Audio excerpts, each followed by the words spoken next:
I'm here to answer three important questions. Why celebrate the demise of a Toastmasters club? What is the use in having a gay and lesbian focused Toastmasters club? And perhaps most important, how did you get to be the cutest club in District 22? Those of you who are familiar with the Toastmasters program are aware that we strive to recognize the achievements of our clubs, and we want our clubs to thrive and to nourish the lives of many people and to keep going and keep gathering new members and reaching new heights of achievement. Well, sometimes a club loses some of that momentum. And after a while, Hear Me Out became one of those clubs. We put a lot of energy as a district into building new clubs, supporting them, celebrating the new clubs, and putting energy into the struggling clubs. And sometimes we appoint really well-intentioned coaches. And we have a great team that supports the life of the clubs that are still functioning. But sometimes a club loses its momentum, and we have to let them go away. And there are even some people in this room who've probably experienced the dread, the tension that comes when a club doesn't turn in renewals or stops meeting. And sometimes we're even a little bit relieved when a club goes away. Well, there's really no best case scenario when a Toastmasters club just vanishes. Well, today we are going to set that straight. Pardon the pun. When I sent out an email to several other Toastmasters members, in addition to several organizations, other LGBT-focused groups in town, I got back a response from an experienced Toastmaster who asked, why celebrate the demise of a Toastmasters club? He added, maybe I misread your email. I wrote back, you did not misread my email. A Toastmasters club is a precious thing, and the loss of a club is not something that should be treated like a shameful secret. Which brings me to the second big question. What is the value in having a gay and lesbian focused Toastmasters club? When we formed, we had a gay man who was an area governor and needed credit toward his Distinguished Toastmaster Award to build a club.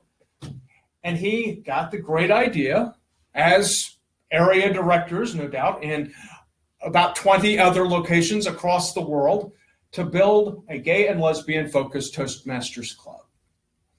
Well, we formed in 2005, and I've thought a lot about why we have this club. It's because the speech projects that we deliver in Toastmasters are based on our experiences and our interests. We speak about what's relevant in our lives. And in any other Toastmasters club, to exclude information about where you went to school, where you work, about your kids. Sure, you can talk about whatever's relevant in your life, just don't mention your kids. That would be tantamount to telling a person in Hear Me Out, speak about what's important to you. Just don't talk about that. Over the course of these 10 or 12 years, we've had a lot of people who've expressed an interest in our club. They say, oh, that's a great idea. Oh, yeah, we really need that. Oh, when do you meet? Where do you meet? Oh, that's great. I am so there. If you ever commit a federal crime, just tell me I am going to visit Hear Me Out Toastmasters. And make certain that you add the 4 words, I am so there. Because I am so there is tantamount to entering the Federal Witness Protection Program. Because you will never be seen again.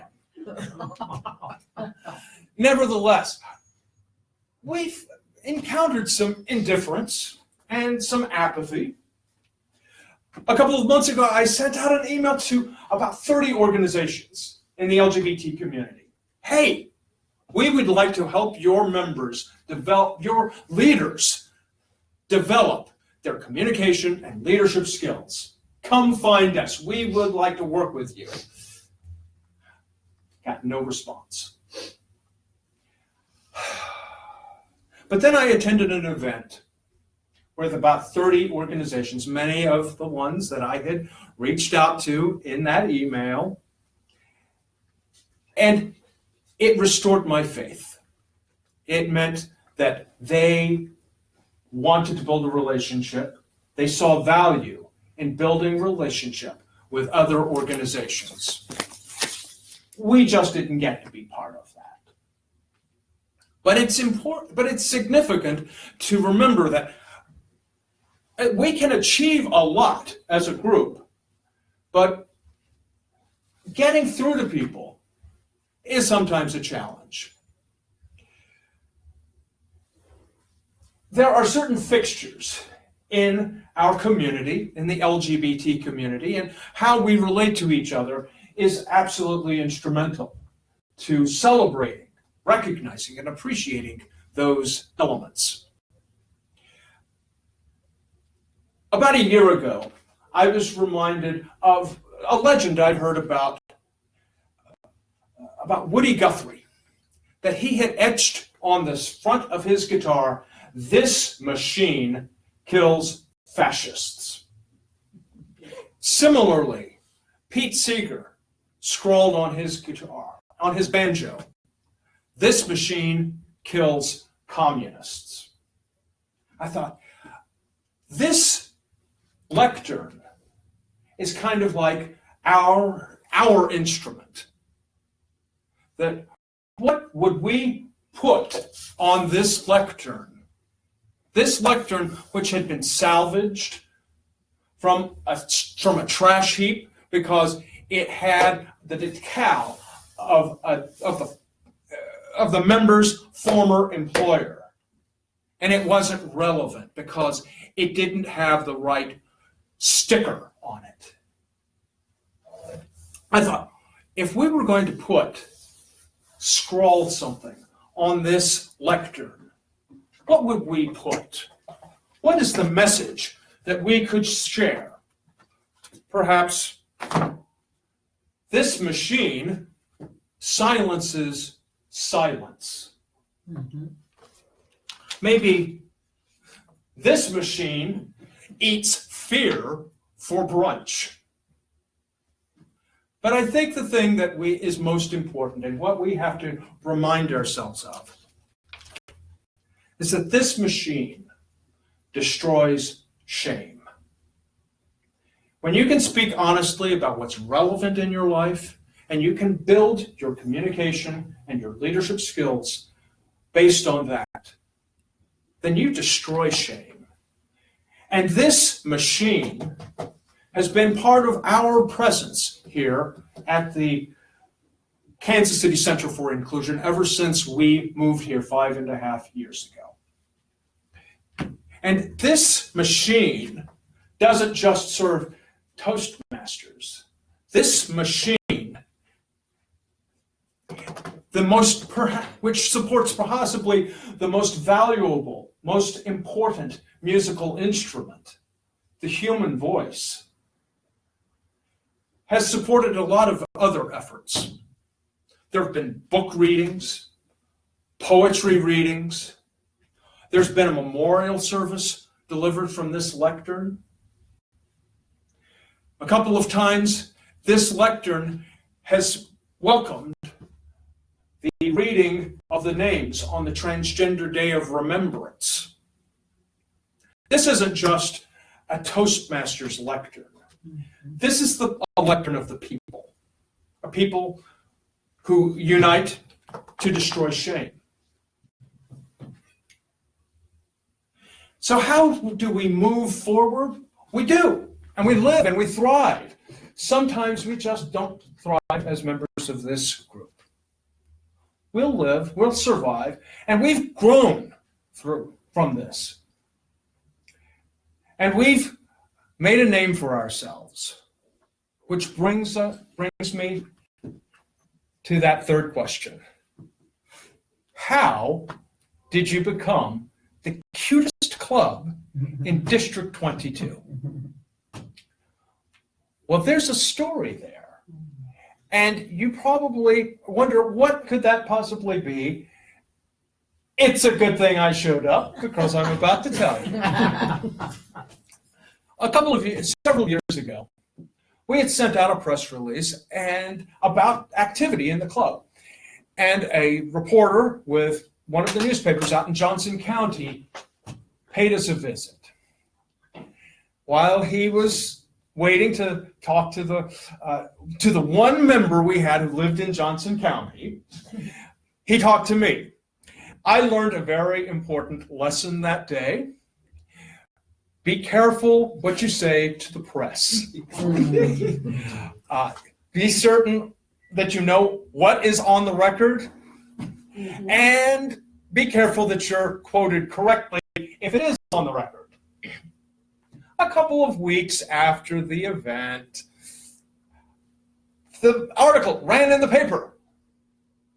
And I thought, well, whatever I said to this reporter, he's not going to put it in the paper. No, he didn't put it into the article. He led with it. Hear Me Out Toastmasters President David Whitner says there's something special about their club. We've been told we're the cutest ones. I did not say that. Not in those words. It's just that when we first formed, one of the first events that we attended, training for our officers, I looked around the room and I noticed we may be younger. I think we're younger than just about everybody else here. I figured the median age at that gathering was about 50, early 50s. Our median age, about 35. And we were very stylish, of course. And I thought about leaning across the table to some of the other Hear Me Out members and saying, I think we're the cutest ones here. Well, I didn't realize that this was going to land in the newspaper. A couple of months after that, at a district conference, we had what is called a brag breakfast. Clubs got to brag about the things that they had accomplished over the course of the year. We hadn't grown a lot in membership. We hadn't achieved a lot on our education awards. So when it got to my turn, I stood up and said, we are the cutest club in the district. Yeah. And it's even in the newspaper, so you know it's true. So we are the cutest club in the district. And that is something that nobody will be able to take away from us. Even years from now, when after our club number 802194 has long been retired, people may remember I remember those fabulous people. They were the cutest club in the district. And so today we honor the memory, the legacy of the cutest club in the district. So please join me in saluting them. Those who have passed on, Susan, Dana, Barry, those who have moved on and taken their lives elsewhere and taken their experiences as members of Toastmasters elsewhere. Larry, Lyle, Dennis, Jesse, Hashim, Heather, and Neil.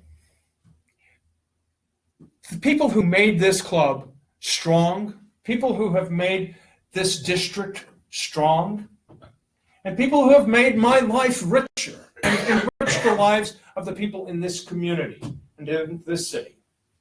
So today, we honor our friends, those gone and those who are here with us still, who have made this a strong and perpetually the cutest club in District 22. Thank you.